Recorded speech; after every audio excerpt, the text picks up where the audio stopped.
এই হিরো আলমকে কেন চায় সেটা আপনাদের ব্যাপার, কিন্তু ঘটনা হলো আমি যেটা বলি, হিরো আলমকে আমাদের কোনো প্রতিদ্বন্দ্বী, হিরো আলম কি কোনো আমাদের শত্রু?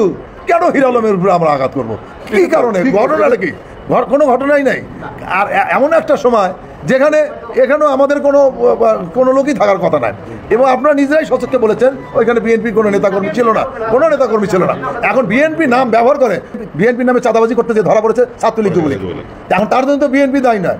এখন বিএনপির নাম দিয়ে যদি কেউ বলে তুই এটা কেন করেছিস, কিন্তু আইডেন্টিফাই করতে হবে সে আসলে বিএনপির কিনা। এখন সাংবাদিকতাও করতে পারে এই ঘটনাটা, করতে পারে না ষড়যন্ত্র।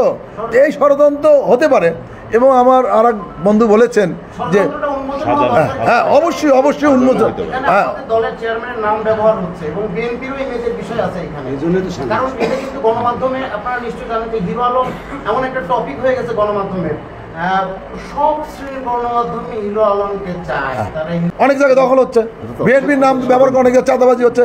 আমরা এইখানেই তো আসতে চাই যে এই যে এইটা করছে এক শ্রেণীর ষড়যন্ত্রকারীরা এই ঘটনাগুলো ঘটাচ্ছেন এবং তারা বিএনপির নাম ব্যবহার করেছেন। এটি আমরা দেখেছি, লক্ষ্য করেছি, এটি একটা কালচারে পরিণত হয়েছে। এই ষড়যন্ত্র চলছে, কাজে এই ষড়যন্ত্র এই বিরুদ্ধেই তো আমরা আপনাদেরকে ডেকেছি যে আপনারা আপনাদের ইলেকট্রনিক্স মিডিয়া, আপনাদের প্রিন্ট মিডিয়ার মাধ্যমে সত্য কথাটি আপনার জনগণের সামনে উপস্থাপনা করবেন, সেই জন্য আপনাদের ডেকেছি। এবং আপনাদের মাধ্যমে প্রকৃত ঘটনা কি, প্রকৃত ঘটনাটা কী কারণ হয়েছে আপনারা তুলে ধরবেন।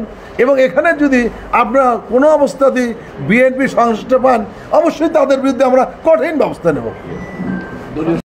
ওইখানে বিএনপির কোনো পর্যায়ের নেতাকর্মী ছিল না।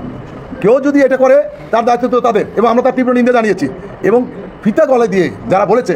এখন আমি একটু আগে বললাম যে